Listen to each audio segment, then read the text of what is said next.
1976 সালে চায়নার ইকোনমি আর বাংলাদেশের ইকোনমি সমান ছিল। আমি সাংহাই রিভারের পাশে গিয়ে তাদের হিস্ট্রি দেখেছি। 1972 সালে সাংহাই রিভারের যে অবস্থা, গুয়াংজু রিভারের যে অবস্থা ছিল, সেই রিভার আর বাংলাদেশের বুড়িগঙ্গা সেম লেভেলের ছিল। কিছু কিছু ক্ষেত্রে বাংলাদেশের বুড়িগঙ্গা আরো ভালো ছিল। আর সেই গুয়াংজু রিভারের পাশে, সাংহাই রিভারের পাশে তারা যে বিশাল দৃষ্টিনন্দন স্থাপনা তারা তৈরি করেছে, আর বাংলাদেশের বুড়িগঙ্গাই আছে। কপাল খারাপ, এদেশে শাসক নাই। কপাল খারাপ, এদেশের একটা সুষ্ঠু নির্বাচন পদ্ধতি এদেশের রাজনীতিবিদরা এখনো পর্যন্ত এই তরুণ প্রজন্মের হাতে দিয়ে যেতে সম্পূর্ণ ব্যর্থ হয়েছে। আমরা ধিক্কার জানাই ওই রাজনীতিবিদদের, যারা ক্ষমতার পালা বদলের সাথে সাথে এই জাতিকে এক অনিশ্চিত ভবিষ্যতের দিকে ঠেলে দেয়। আমরা ধিক্কার জানাই ওই রাজনীতিবিদদের, যারা বিগত হয়েছে আর যারা এখন পরিচালনা করছে। জাতিকে যদি এখনো অন্ধকারের মধ্যে নিমজ্জিত করা হয়, এ দেশ তো উন্নতির দিকে যেতে পারবে।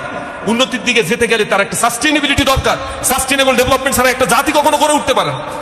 আজকে চায়না তার অর্থনীতি এত উপরে নিয়ে গিয়েছে, আমেরিকাতে সে ফাইটিং করে, পৃথিবীর এখন লার্জেস্ট ইকোনমি তৈরি করেছে। খোদ আমেরিকায় $238 ট্রিলিয়ন ইনভেস্ট করে রাখছে এই চায়না। বাংলাদেশে প্রজেক্ট নিয়ে আসে, সে বলে যদি আমাকে অনুমতি দাও তাহলে আমি 5 বছরে টোটাল বাংলাদেশ চেঞ্জ করে দেব।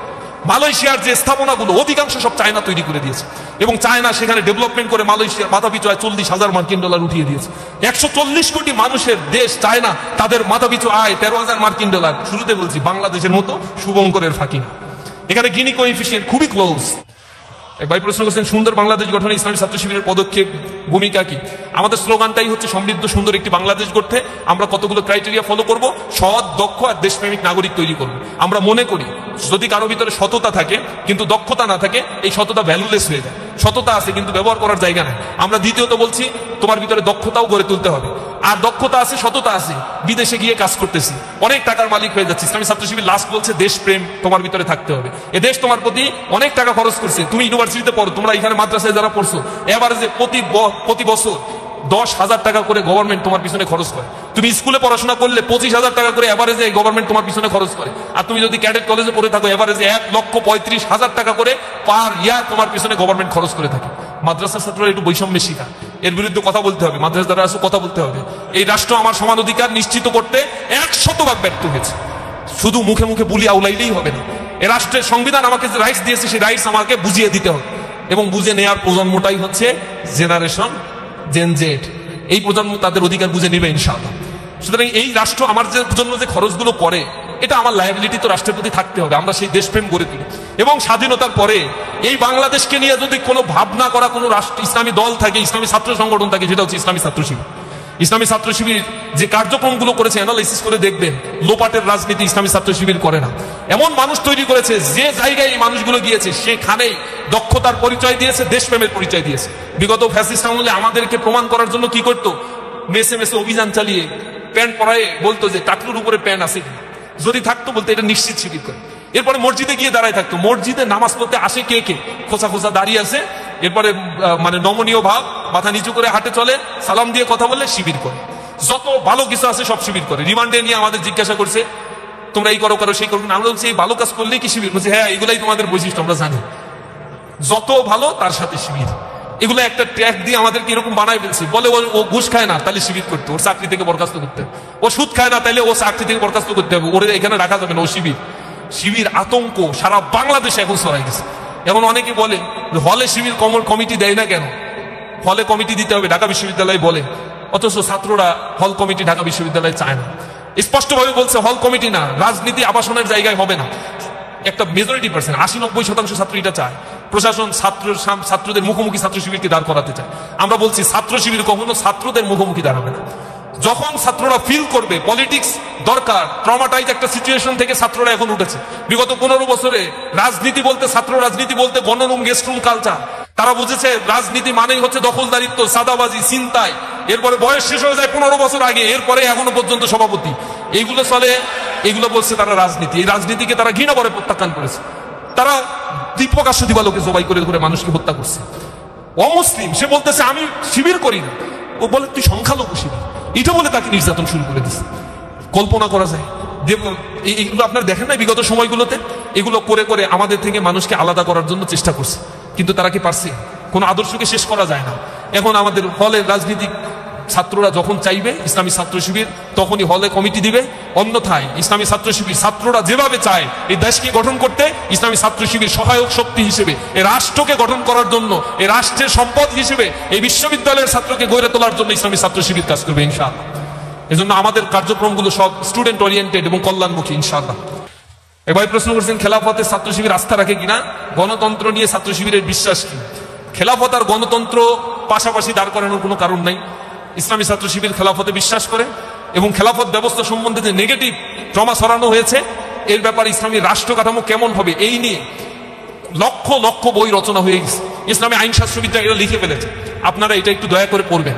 এবং খেলাফতের সাথে ডেমোক্রেসিকে জড়ানোর কিছু নাই। খেলাফত একটা বিশ্ব ব্যবস্থাপনা, এটা রাষ্ট্র, একটা সমাজ ব্যবস্থাপনা। কিন্তু ডেমোক্রেসি এটাকে আমরা কোনো মতবাদ মনে করি না, এটা নির্বাচনের একটা প্রক্রিয়া মনে করি। শুধু নির্বাচনের সময় এক এক দেশে ডেমোক্রেসির এক এক রকম ফর্ম আছে। বাংলাদেশে এক ধরনের ফরমেশন, পৃথিবীর 96টা দেশে পিআর সিস্টেমে নির্বাচন হয়। কোথাও শুধু প্রেসিডেন্সিয়াল ইলেকশন সিস্টেম, কোথাও দ্বিকক্ষ বিশিষ্ট সিস্টেম, কোথাও লোকসভা বিধানসভা, এরকম বিভিন্ন সিস্টেমে ডেমোক্রেসি আছে পৃথিবীতে। এগুলো নির্বাচন একটা প্রক্রিয়া ছাড়া আমরা ডেমোক্রেসিকে আর কোনো কিছুই মনে করতে রাজি না। এটা কোনো মতবাদ বা মতাদর্শ হিসেবে আমরা এটাকে মানতে রাজি না। সুতরাং এই ডেমোক্রেসির সাথে এইটাকে মিলানোর কোনো সুযোগ নাই। ডেমোক্রেসির সব জিনিসগুলো খারাপ না, ইসলামে অনেক বিষয়গুলো এখানে অ্যাকসেপ্ট করা হয়েছে। ইসলামে নির্বাচনের সুনির্দিষ্ট কোনো পন্থা আল্লাহ রাসূল বাতলে দিয়ে যান নাই। এ কারণে পরবর্তীতে যারা ওলিয়া আহাদ যারা ছিলেন অথবা আহলে রায় যারা ছিলেন তারা এগুলো সুনির্দিষ্ট করে গিয়েছেন বিভিন্নভাবে নির্বাচনের প্রক্রিয়া কেমন হতে পারে। সেগুলো কিছু কিছু ক্ষেত্রে ডেমোক্রেসির সাথে আদর্শিকভাবে সাংঘর্ষিক কিছু বিষয় আছে, কিছু বিষয় আছে এগুলো অ্যাকসেপ্টেন্সি। যেমন বলা হয় ডেমোক্রেসির মাধ্যমে আল্লাহ হবেন, ডেমোক্রেসিতে বলা হয় জনগণ সর্বময় ক্ষমতার মালিক। আমরা বিশ্বাস করি না, জনগণ কোনোদিন ক্ষমতার মালিক হইতে পারে না। জনগণ আল্লাহ রাব্বুল আলামিনের পক্ষ থেকে খেলাফতের দায়িত্বপ্রাপ্ত একজন ব্যক্তি এবং দুনিয়াতে এই খেলাফতের দায়িত্ব আল্লাহ রাব্বুল আলামিন তাকে দিয়েছেন। আল্লাহ রাব্বুল আলামিনের যে ক্ষমতা, এই ক্ষমতাগুলো সার্বভৌম ক্ষমতা জনগণের মাধ্যমে আল্লাহ বাস্তবায়ন করিয়ে থাকেন। এ কারণে আমরা মনে করি আমরা যদি রাষ্ট্র ক্ষমতায় যাই, ইসলামিস্টরা মনে করে যে রাষ্ট্র ক্ষমতায় গেলে আমরা হব রাষ্ট্রের খাদেম, সেবক, আমরা রাষ্ট্রের মালিক হব না। রাষ্ট্রের মালিক আমরা হয়ে রাষ্ট্র থেকে লুটপাট করব না, রাষ্ট্রের খাদেম হব, জনগণের সেবক হয়ে আমরা কাজ করব। আমাদের অনেক জবাবদিহিতার জায়গা সেখানে থাকতে হবে। আর যারা মনে করে আমরা রাষ্ট্রের মালিক, তারা তো ক্ষমতায় গেলে নিজেদেরকে রাষ্ট্রের বলে না, আমার বাপ স্বাধীন করছে রাষ্ট্র, এটা হচ্ছে আমার বাপের দেশ, ওই বাপের মুল্লুক বানিয়ে নিয়েছে তারা এবং যা ইচ্ছা তাই করছে এই রাষ্ট্রের মধ্যে। সুতরাং ওই সিনারিও ইসলাম পছন্দ করে না।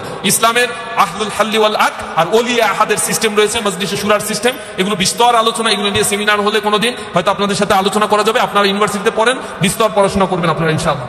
জুলাই বিপ্লবের পর তো কথা ছিল বিশ্ববিদ্যালয় স্কুল কলেজগুলোতে রাজনীতি বন্ধ হবে, কিন্তু এখন পর্যন্ত অর্থাৎ 1 বছরও এটি বন্ধ না হওয়ার কারণ কি এবং রাজনৈতিক ক্যাম্পাসগুলোতে আসলে প্রয়োজন আছে কিনা? শিবির কিভাবে লেজুর ভিত্তি ছাত্র সংগঠন না? দেখেন, লেজুর ভিত্তি বলতে আসলে কি বোঝায় এর কোনো সংজ্ঞায়ন ডেফিনেশন কারো কাছে নাই। আমরা লেজুর ভিত্তিক রাজনীতি বলতে যেটা বুঝি, মাদার পার্টির পারপাস সার্ভ করা যাবে না ক্যাম্পাসগুলোতে। যেমন অমুক ভাইয়ের শাহাদাত, ওই যে দেশে প্রত্যাবর্তন দিবস, অমুকের মৃত্যুবার্ষিকী, তাই আমার ক্যাম্পাসে পোস্টারের পর পোস্টার করে জোরপূর্বক কাউকে নিয়ে এসে আলোচনা সবাই থাকতে হবে, এই কালচার আমরা অ্যাবলিশ করে দিতে চাই। ক্যাম্পাসগুলোতে হবে ছাত্র বান্ধব কার্যক্রম। এরপরে মাদার পার্টির বড় প্রোগ্রাম হবে, সেখান থেকে জোরপূর্বক সব ছাত্রদেরকে নিয়ে যাওয়া হবে হল থেকে ভর্তি করে মিছিলে স্লোগান দেওয়ার জন্য। এটা আমরা বিশ্বাস করতে চাই না। ক্যাম্পাসে ছাত্ররা ক্যাম্পাস পলিটিক্স করবে, ক্যাম্পাসে ছাত্ররা ছাত্রদের অধিকার আদায় নিয়ে কাজ করবে। আমরা মনে করি ক্যাম্পাসে রাজনীতি অবশ্যই থাকা উচিত, কারণ রাজনীতি না থাকলে জাতীয় পর্যায়ে নেতৃত্ব থেকে রাষ্ট্র বঞ্চিত হবে। আর আমরা আরো বিশ্বাস করি প্রতিটা বিশ্ববিদ্যালয়ে ছাত্র ইউনিয়ন চালু থাকা উচিত, কারণ ছাত্র ইউনিয়ন চালু থাকলে জাতীয় নেতৃত্ব, ছাত্ররা নিজেদের মধ্য থেকে সবচেয়ে কোয়ালিফাইড লিডারশিপ তারা গ্রো আপ করতে পারে, ন্যাশনাল লিডারশিপের ক্ষেত্রে, ন্যাশনাল পলিটিক্সের ক্ষেত্রে যারা কন্ট্রিবিউশন রাখতে পারবে। সুতরাং পলিটিক্স বা পলিসি মেকিং এর ক্ষেত্রে অবশ্যই আমাদেরকে ইউনিভার্সিটির ক্ষেত্রে সজাগ থাকা উচিত। এই যে ডিপলিটিসাইজ সিস্টেমগুলো কখনোই ভালো কিছু বয়ে আনে না, কারণ আপনি রাষ্ট্রের অংশ আর রাষ্ট্র চালায় পলিটিক্যাল পার্টিগুলো। সুতরাং পলিটিক্যাল পার্টিতে কারা ইনক্লুড হবে, তারা যদি ছাত্র বয়স থেকে সচেতন না হয়, গড়ে উঠতে না পারে, নিজেকে তৈরি করতে না পারে, তাহলে একটা রাষ্ট্র অনেক বিষয় থেকে বঞ্চিত হয়। এজন্য পলিটিক্স প্রয়োজন আছে। ছাত্র শিবির না থাকলে হয়তো এরকম প্রোগ্রামগুলো বা আরো অনেক বুদ্ধিভিত্তিক কাজ আমি ছাত্র শিবির করে, এগুলো থেকে ছাত্র সমাজ অনেক বেশি বঞ্চিত হতো। আর বিপ্লবের পরে ছাত্র রাজনীতি বন্ধ হওয়ার কথা ছিল, বিভিন্ন ইউনিভার্সিটিতে তারা প্রতিক্রিয়া জানিয়েছে, বন্ধ হয়েছে। আমরা তাদের প্রতি রিসপেক্ট জানাই। আমরা শুরুতেই আগেই বলেছি, একটা ট্রমাটাইজ সিচুয়েশন থেকে ছাত্ররা উদ্ধার পেয়েছে পলিটিক্সের প্রতি ভালো আকর্ষণ তৈরি করার জন্য সকল ছাত্র সংগঠনকে ভালো কাজগুলো করে দেখাতে হবে। এবং আমরা বলছি রাজনীতির ক্ষেত্র হবে ক্যাম্পাস, আর সেখানে হবে মার্কেট প্লেস অফ ভ্যালুস, অর্থাৎ প্রত্যেকেই প্রত্যেকের আদর্শের কথাগুলো এজেন্ডা নিয়ে কথা বলবে। এমন হবে না আমি এখানে দাঁড়িয়ে 20 মিনিট কথা বললাম, তার 19 মিনিটই বললাম আর একটা দলের গীবত, আর একটা দলের মন্দ চর্চা নিয়ে কথাবার্তা বলা, এটা যেন না হয়। আমার নিজস্ব একটা এজেন্ডা তো থাকবে, আমি আমার এজেন্ডা নিয়ে ছাত্রদের মাঝে কথা বলবো, ছাত্ররা অ্যাকসেপ্ট করবে অথবা রিজেক্ট করে দিবে। অ্যাকসেপ্ট করলে আলহামদুলিল্লাহ তুমি আসো, রিজেক্ট করলে আলহামদুলিল্লাহ তুমি তোমার স্বাধীন চেতনা মনোভাব তুমি প্রদর্শন করো। এই জিনিসগুলো আমরা ওয়েল উইশ এবং ওয়েল ইনভাইট করি তাদেরকে। ক্যাম্পাসগুলোতে জোরপূর্বক আর রাজনীতি করতেই হবে, না করলে ধরে নিয়ে যাওয়া, খাবার বন্ধ করে দেওয়া, এরপরে হচ্ছে টর্চার সেল তৈরি করে তাদেরকে টর্চার করা, এই রাজনীতি 5 আগস্টের পরে এগুলোর কবর রচনা হয়ে গেছে। এগুলো আবার পুনরাবৃত্তি যদি কেউ করতে চায় তাদের দশা একই হবে। তো একজন তো দিল্লি গিয়ে পালিয়ে জায়গা পাইছে, আর অন্যদের তো আবার অন্য জায়গায় যাওয়ারও অনেক জায়গা থাকবে না। এজন্য সতর্ক হতে হবে, সেটা আমরা বা অন্য কেউ যেই করুক না কেন, চোখে চোখ রেখে কেউ অন্যায় করলে দেখিয়ে দিবে। ইসলামী ছাত্র শিবির করছে এই জন্য বলা যাবে না, এনাই বেনাই বলতে হবে না। ইসলামী ছাত্র শিবির ওপেন সব কিছুর ক্ষেত্রে। বিশ্ববিদ্যালয়কে বলবেন, বিশ্ববিদ্যালয় না শুনলে কেন্দ্রের কাছে মেইল করার অবারিত সুযোগ আছে। আমরা বলি পরামর্শ দাও, অভিযোগ থাকলে অভিযোগ দাও, আমরা ব্যবস্থা নিব। ইসলামী ছাত্র শিবির তার জনশক্তিদেরকে তৈরি করে আদর্শিকভাবে। আমরা বিশ্বাস করি একটা সমাজ ব্যবস্থা আদর্শের ভিত্তির উপরে গড়ে উঠলে সেই সমাজ ব্যবস্থাটা টিকে যায়। ইনশাআল্লাহ আমরা সেই সমাজ ব্যবস্থা গড়ে তুলতে পারবো। সর্বোপরি আপনাদের জন্য আল্লাহ রাব্বুল আলামিনের কাছে দোয়া করি, আপনাদের চমৎকার একটি ভবিষ্যৎ, চমৎকার একটি জার্নি যে বিশ্ববিদ্যালয় আপনারা শুরু করেছেন, এইটা হচ্ছে বিশ্ববিদ্যালয় ইউনিভার্সাল একটা জায়গা, ইউনিভার্সাল এক্সপেরিয়েন্স আপনারা এখানে গ্যাদার করতে পারবেন। ফার্স্ট ইয়ারে আপনারা ভর্তি হয়েছেন, এইখান থেকে নিজেদের ভালো একটা রেজাল্ট করার জন্য কম্পিটিশন করেন। বন্ধু বান্ধবদের মধ্যে একটা প্রবণতা, আমি জানি না চিটাগাং ইউনিভার্সিটিতে আছে কিনা, আমিও প্রায় 3-4টা বিশ্ববিদ্যালয়ে পড়ার সুযোগ হয়েছে। সেই বিশ্ববিদ্যালয়ে 3টা বিশ্ববিদ্যালয়ে পড়ছি, সেখানে দেখছি যে ফার্স্ট ইয়ারে ছাত্র ভর্তি হওয়ার পরে চিন্তা করে আমি মানে নোট করব, আর কাউরে দেবো না, আমি ফার্স্ট হবো, কারণ ফার্স্ট হলে ইউনিভার্সিটি টিচার হওয়া যায়। এরপরে সিনিয়রদের সাথে খুব ভালো সম্পর্ক করে নোট পাতি নিয়ে আসে, আর একজনকে বলে না। ফার্স্ট ইয়ারের ফার্স্ট টার্ম যাওয়ার পরে যখন দেখে রেজাল্ট পিছনের দিকে, তখন আস্তে আস্তে ওপেন মাইন্ডেড হওয়ার চেষ্টা করে। এর আগ পর্যন্ত সবাই আসলে ফার্স্ট ক্লাস ফার্স্ট হইতে চায়, এটা দোষের কিছু না। First year first term, first year second term খুবই ক্রুশিয়াল। এখানে ভালো রেজাল্ট করলে বাকি 3 বছর অটোমেটিক্যালি ভালো রেজাল্ট হয়ে যায় আপনাদের। এ কারণে এই সময়টাতে র্যাক দিয়ে ডেকে নিয়ে যাচ্ছে, এরপরে খেলার মাঠে নিয়ে গিয়ে ওই বাস আমাদের ওই যে কিটস বহন করাইতো, এগুলো থেকে বিরত থাকবে দয়া করে। খেলাধুলা, এরপরে র্যাগের নামে, র্যাগটাকে এগুলো তো এখন আর বাংলাদেশে না, এগুলো সাস্টেইন করে না, উঠে গেছে। সময়কে ব্যয় করবেন না। ফার্স্ট ইয়ারের ছাত্ররা প্রচুর পড়াশোনা করবেন, ফার্স্ট ইয়ারটা রেস্ট ইয়ার হিসেবে কাটাবেন না, সেকেন্ড ইয়ার ডোন্ট কেয়ার বলে কাটাবেন না। তাহলে এমন হবে যে অনার্স শেষ হয়ে যাবে কিন্তু 4-5টা সাবজেক্ট এখনো বাকি আছে, এই কারণে অনার্স শেষ হয়নি, অলরেডি 10 বছর পার হয়ে গেছে। এরকম হলে কিন্তু হল থেকে বের করে দিবে, এরকম হলে কিন্তু বিশ্ববিদ্যালয়ের ছাত্ররা আপনাকে অ্যাকসেপ্ট করবে না। এখানে আদুবাই হওয়ার কোনো সুযোগ নাই, রেগুলার ছাত্র হিসেবে বের হয়ে যেতে হবে। এখন কম্পিটিশন অনেক বেশি। এই বিশ্ববিদ্যালয়ে পাশ করার পরে আপনাকে আবার যদি বিসিএস ক্যাডার হইতে চান 4 বছর আবার পড়াশোনা করতে হবে। আমার দেশের এই যে কি সিস্টেম, আমি আমার মাথায় ঢোকে না। আমি চাই না, দেখছি সেখানে কর্মমুখী শিক্ষা, কত ছাত্র লাগবে ওই ইন্ডাস্ট্রিতে, সেটা একটা আইন করা। এবং তুমি কোন ইউনিভার্সিটি থেকে ছাত্র হায়ার করবা, ওই ইন্ডাস্ট্রিকে বলে দেয় ওই ইউনিভার্সিটি থেকে তুমি ছাত্র হায়ার করবা, ওই ইউনিভার্সিটিকে ওই ইন্ডাস্ট্রি ক্রাইটেরিয়া দেয়, এই ক্রাইটেরিয়ায় ছাত্রকে তুমি তৈরি করো, এর মধ্যে থেকে বাছাই করে আমার ইন্ডাস্ট্রিতে, তারপরে আমি নিব তাদেরকে। এইভাবে করে একটা সোসাইটি গড়ে ওঠে। চায়নার কথা এর আগে ওই যে ইব্রাহিম রনি আলোচনার ভিতরে বলছে, চায়না আমি তো সফর করে গিয়ে 10 দিন রাষ্ট্রীয় সফরে আমাকে নিয়ে গেছে, দেখাইছে তাদের ইন্ডাস্ট্রি। গুয়াংজুতে নিয়ে গিয়েছে, হংকং, তারপরে হচ্ছে বেইজিং শহরে নিয়ে গিয়েছে, এরপরে সাংহাইতে নিয়ে গিয়েছে, সাংহাই সবচেয়ে বড় যে টলেস্ট টাওয়ার, সেখানে তারা ওয়াংপু, এরপরে হংকং, ম্যাকাও, এই ছোট্ট একটা এরিয়ায় তারা গ্রেটার বে এরিয়া তৈরি করেছে। গ্রেটার বে এরিয়ার এখন ইকোনমিক ভ্যালু হচ্ছে $2.2 ট্রিলিয়ন। ঢাকা সিটির মতো একটা ছোট্ট এরিয়া, যার ইকোনমি পৃথিবীর অনেক দেশের অর্থনীতির চাইতে অনেক বড়। এর টার্গেট করেছে আগামী 2-3 বছরের ব্যবধানে এই গ্রেটার বে এরিয়ার ইকোনমিক ভ্যালু হবে $4.4 trillion. Can you imagine? China যখন স্বাধীনতা অর্জন করেছিল, কমিউনিজম বিপ্লব হয়েছিল 1949-এ, এরপর থেকে মাও সেতুং এর নেতৃত্বে যে বিপ্লব তারা সংগঠিত করেছিল, সেই বিপ্লব ক্লাস করেছে। ক্যাপিটালিজম সেখানে সাস্টেইন করতে পারে নাই। মাও সেতুং এর সময় ভিতরে অনেক বড় বড় একটা ট্রমাটাইজ সিচুয়েশন, সেখানে অনেক মানুষকে হত্যা করা হয়েছিল। মাও সেতুং যখন মৃত্যুবরণ করলো 1976-এ এসে, দে চিয়াওপিং যখন ক্ষমতায় আসলো, তখন তিনি লিবারেল হয়ে গেলেন, সম্পদের উপরে মানুষের অধিকার প্রতিষ্ঠা করলেন, জমি কৃষকদেরকে বর্গা দেওয়া শুরু করলেন, নতুন ইকোনমিক বন্দোবস্তের মধ্য দিয়ে করাপশন ফ্রি একটা সোসাইটি তৈরি করার জন্য, একটা ওয়েলফেয়ার একটা সিস্টেম ডেভেলপ করার জন্য তিনি কাজ করা শুরু করেছিলেন। 1976 সালে চায়নার ইকোনমি আর বাংলাদেশের ইকোনমি সমান ছিল। আমি সাংহাই রিভারের পাশে গিয়ে তাদের হিস্ট্রি দেখেছি। 1972 সালে সাংহাই রিভারের যে অবস্থা, গোয়াংজু রিভারের যে অবস্থা ছিল, সেই রিভার আর বাংলাদেশের বুড়িগঙ্গা সেম লেভেলের ছিল। কিছু কিছু ক্ষেত্রে বাংলাদেশের বুড়িগঙ্গা আরো ভালো ছিল। আর সেই গোয়াংজু রিভারের পাশে, সাংহাই রিভারের পাশে তারা যে বিশাল দৃষ্টিনন্দন স্থাপনা তারা তৈরি করেছে, আর বাংলাদেশের বুড়িগঙ্গাই আছে। কপাল খারাপ, এদেশে শাসক নাই। কপাল খারাপ, এদেশের একটা সুষ্ঠু নির্বাচন পদ্ধতি এদেশের রাজনীতিবিদরা এখনো পর্যন্ত এই তরুণ প্রজন্মের হাতে দিয়ে যেতে সম্পূর্ণ ব্যর্থ হয়েছে। আমরা ধিক্কার জানাই ওই রাজনীতিবিদদের, যারা ক্ষমতার পালাবদলের সাথে সাথে এই জাতিকে এক অনিশ্চিত ভবিষ্যতের দিকে ঠেলে দেয়। আমরা ধিক্কার জানাই ওই রাজনীতিবিদদের, যারা বিগত হয়েছে আর যারা এখন পরিচালনা করছে। জাতিকে যদি এখনো অন্ধকারের মধ্যে নিমজ্জিত করা হয়, এ দেশ তো উন্নতির দিকে যেতে পারবে না। উন্নতির দিকে যেতে গেলে তার একটা সাস্টেইনেবিলিটি দরকার। সাস্টেইনেবল ডেভেলপমেন্ট ছাড়া একটা জাতি কখনো করে উঠতে পারে না। আজকে চায়না তার অর্থনীতি এত উপরে নিয়ে গিয়েছে, আমেরিকাতে সে ফাইটিং করে, পৃথিবীর এখন লার্জেস্ট ইকোনমি তৈরি করেছে। খোদ আমেরিকায় $238 ট্রিলিয়ন ইনভেস্ট করে রাখছে এই চায়না।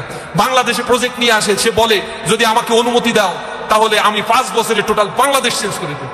মালয়েশিয়ার যে স্থাপনাগুলো অধিকাংশ সব চায়না তৈরি করে দিয়েছে, এবং চায়না সেখানে ডেভেলপমেন্ট করে মালয়েশিয়ার মাথাপিছু আয় $40,000 মার্কিন উঠিয়ে দিয়েছে। 140 কোটি মানুষের দেশ চায়না, তাদের মাথাপিছু আয় $13,000 মার্কিন। শুরুতে বলছি বাংলাদেশের মতো শুভঙ্করের ফাঁকি না, এখানে গিনি কোএফিসিয়েন্ট খুবই ক্লোজ। সুতরাং সেই জায়গায় তারা যেতে পেরেছে কেন? মালয়েশিয়া কেন পেরেছে? সিঙ্গাপুর কেন পেরেছে? তার তরুণ সমাজকে কাজে লাগিয়েছে।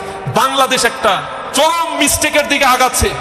তোমরা বিশ্ববিদ্যালয়ের ছাত্র, আমার কথা জেনে রাখো, তোমরা যখন কর্মক্ষেত্রে প্রবেশ করবা 5-7 বছর পরে, তখন বাংলাদেশ আস্তে আস্তে আরো অর্থনৈতিক ডিগ্রেডেশনের দিকে যাবে, যদি এখনো পর্যন্ত এই বাংলাদেশ সচেতন না হয়। Bangladesh right now demographic dividend সুবিধা ভোগ করছে। এটা শুরু হয়েছে 2006 সালে, আর 6 সাল থেকে এই রাষ্ট্র নিয়ে একটা কনস্পাইরেসি শুরু হয়েছে। What is demographic dividend? একটা নির্ধারিত সময় একটা রাষ্ট্রে যখন কর্মক্ষম জনসংখ্যার পরিমাণ সবচেয়ে বেশি হয়, সেই কর্মক্ষম জনসংখ্যাকে বলা হয় this is demographic dividend situation. বাংলাদেশে 2030 সাল পর্যন্ত এই ডেমোগ্রাফিক ডিভিডেন্ড হবে 70%, অর্থাৎ 70% মানুষ বাংলাদেশে থাকবে কর্মক্ষম। বাংলাদেশে এখন 9% মানুষ আছে যারা ডিপেন্ডেন্ট পিপল, অর্থাৎ এই পিপলগুলো কোনো আয় ইনকাম করে না, বুড়ো হয়ে গেছে, কিন্তু ভক্ষণ করছে, রাষ্ট্রের সম্পদ ভোগ করছে। আর একটা জেনারেশন আছে যারা আমরা ইউনিভার্সিটিতে পড়াশোনা করছি, প্রোডাকশন করছি না, কিন্তু আমাদের প্রতি রাষ্ট্র ইনভেস্ট করে, আমরা ফিউচারে প্রোডাকশনে যাব। কিন্তু এখন যারা আমাদের দেশে কাজ করে খাচ্ছে, 10 বছর পরে তারা তো বৃদ্ধ হয়ে যাবে, এই বৃদ্ধরা হবে ডিপেন্ডেন্ট পিপল। এরকম ডেমোগ্রাফিক ডিভিডেন্ড সুবিধা একটা রাষ্ট্র 100 বছরের মধ্যে মাত্র একবার পায়। আর যখনই তারা এই 15-20 বছরের জন্য এই সুবিধা পায়, বাকি 80 বছরের বন্দোবস্ত সেই রাষ্ট্র করে নেয়। যেটা করেছে সুইডেন, যেটা করেছে জার্মান, যেটা করেছে জাপান, তাদের অ্যান্টি ব্যালিস্টিক ক্ষেপণাস্ত্র নিক্ষেপ করে তাদের ধ্বংস করার পরেও সেই রাষ্ট্র কিভাবে পুনর্গঠিত হয়েছে। ডেমোগ্রাফিক ডিভিডেন্ডের হিসাব করে দেখেন, সিঙ্গাপুরের দিকে তাকিয়ে দেখেন, তাদের আসমান থেকে মান্না সালোয়া নাজিল হয়ে এই রাষ্ট্র কাঠামো গড়ে ওঠে নাই, তাদের গড়ে উঠেছে একটা সুশৃঙ্খলাবদ্ধ একটা সিস্টেমের মধ্য দিয়ে তারা গিয়েছে। মালয়েশিয়াতে ডেমোক্রেসি আছে, ডেভেলপমেন্টও হয়েছে, সবকিছু সমান তালে চলেছে। এই যে জায়গাগুলো তারা ডেমোগ্রাফিক ডিভিডেন্ডকে কাজে লাগিয়েছে, জনসংখ্যাকে জনসম্পদে রূপান্তর করেছে, তরুণ প্রজন্ম থেকে ট্রেন আপ করেছে। মানে চায়নায় 17,000 টেকনিক্যাল ইউনিভার্সিটি তারা তৈরি করেছে, কোটি কোটি ছাত্রকে ট্রেন আপ করে কটেজ ইন্ডাস্ট্রি বানিয়ে দিয়েছে। হাইটেক ইন্ডাস্ট্রি বন্ধ, কটেজ ইন্ডাস্ট্রি তৈরি করে লেয়ার সৃষ্টি করে দিয়েছে। তুমি এন্টারপ্রেনিয়ার হতে চাও, তোমার জন্য ট্রেনার, তোমার জন্য অর্থ, ব্যাংক, বীমা সবকিছু ওপেন করে দিয়েছে চায়না। পৃথিবীর দেশগুলো, সব দেশগুলো এই সুযোগ সুবিধা তার নাগরিককে দেয়। আর আমার দেশের কপাল এত খারাপ, আমার দেশে পদ্মা ব্রিজ করতে গিয়ে 3 গুণ টাকা খরচ করে, আর 1 গুণ টাকা দিয়ে পদ্মা ব্রিজ করে বাকি 2 গুণ টাকা বিদেশে পাচার করে। ডেভেলপমেন্টের কথা শুনে আমাদের উন্নয়নের মহাসড়কে উঠাই দিয়ে তলা ফাঁকা করে দিয়ে চলে গেছে, এবং দিল্লির পারপাস সার্ভ করছে। এই ডেমোগ্রাফিক ডিভিডেন্ড যদি আমি লাভ করতে পারতাম, আমার বাংলাদেশ আজকে মাথাপিছু আয় প্রেডিকশন করা হয়েছিল অবশ্যই সেটা $8,000 মার্কিন ছাড়িয়ে যাওয়ার কথা। কিন্তু কপাল পোড়া আমরা, এমন নেতৃত্ব আমাদের উপর চাপিয়ে দিয়েছে, এমন শিক্ষা ব্যবস্থা আমাদের উপর চাপিয়ে দিয়েছে, যে শিক্ষা ব্যবস্থায় শেখার পরে এই ইউনিভার্সিটির মাস্টাররা আমাদেরকে শিখায়, আর শেখানোর পরে 4-5 বছর আমাদের আবার পড়তে হয় আরেকটা চাকরি জোটানোর জন্য। এই লেখাপড়া করার আমার কি দরকার? ফার্স্ট ইয়ার থেকেই তো আমার BCS এর বই ধরাই দেওয়া উচিত ছিল। ইউনিভার্সিটি গুলো, ঢাকা ইউনিভার্সিটিতে যাবা, ক্লাসে ছাত্র খুঁজে না পাওয়া গেলেও লাইব্রেরিতে বসে পড়ার জায়গার অভাব হয় না।